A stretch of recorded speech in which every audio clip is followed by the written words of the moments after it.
અમદાવાદના રણુજા નગરમાં કોર્પોરેશનનું સપાટો 96 ગેરકાયદેસર બાંધકામો જમીનદોસ્ત કરાયા।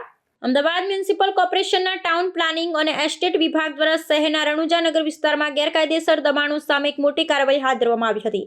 અમીગા ડિમોલિશન ડ્રાઈવ દરમિયાન ટીપી સ્કીમ નંબર 7ના અનામત પ્લોટ પર ઊભા કરાયેલા 96 જેટલા ગેરકાયદેસર બાંધકામોને તોડી પાડવામાં આવ્યા હતા।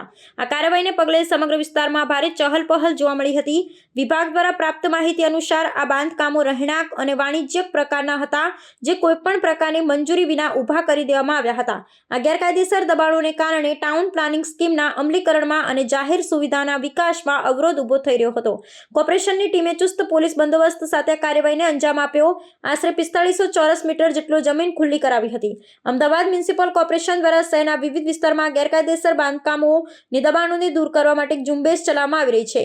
આ કાર્યવાહી તે ઝુંબેશનો જ એક ભાગ છે, જેનો મુખ્ય ઉદ્દેશ્ય શહેરના વિકાસને સુનિશ્ચિત કરવો અને જાહેર જમીનોને દબાણ મુક્ત બનાવવાનું છે। આગામી દિવસોમાં પણ શહેરના અન્ય વિસ્તારોમાં આ પ્રકારની કાર્યવાહી ચાલુ રાખવામાં આવશે તેમ વિભાગોના સૂત્રોએ જણાવ્યું હતું। મારું નામ ઠાકોર કુલસી છે। અમે અહીંયા રણુજા નગર વિભાગમાં રહીએ છીએ। અમારા ઘર એકચ્યુઅલી રોડ કટિંગમાં જાય છે। બીજી વસ્તુ કે અમને એવું પહેલાં થોડા દિવસ પહેલાં એવું કહેવામાં આવ્યું હતું કે તમે તમારી રીતના પાડી લો છો, અમે તમારી રીતના લઈ લો છો, અને અત્યારે અચાનક તોડવામાં આવી ગયું। પ્લસ જ્યારે વોટને એવું લેવાનું હતું ત્યારે અધિકારીઓ આવતા હતા, અત્યારે કોઈ અહીંયા જોવા પણ આવ્યું નથી। અમારા ઘરના જ્યારે વોટ લેવા હતા ત્યારે ચવાણું હાલના આ તે બધું લઈને બધાને બોલાવતા હતા, પૈસા આપતા હતા, દારૂ પીતા હોય ને દારૂની બાટલી આપતા હતા, અને અત્યારે એવી પરિસ્થિતિ આવી ગઈ કોઈ જોવા માટે પણ આવ્યું નથી। અને એ જ ભાજપ સરકાર, કોઈ વ્યક્તિ અહીંયા આવ્યું નથી જોવા માટે કે તમારે શું તકલીફ છે, ક્યાં છે, શું કરો છો તમે, કોઈ જાતની કોઈ વ્યવસ્થા નથી। કોઈ કોર્પોરેટર આયા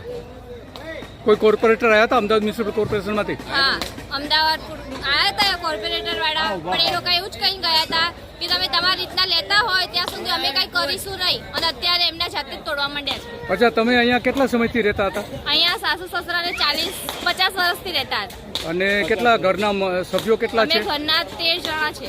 13માં બાળકો છે? હા, બાળકો છે। તો હવે શું કરવાના તમે?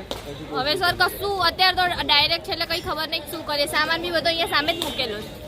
સામાન મૂકી દીધો? હા, સામે જ મૂકેલો।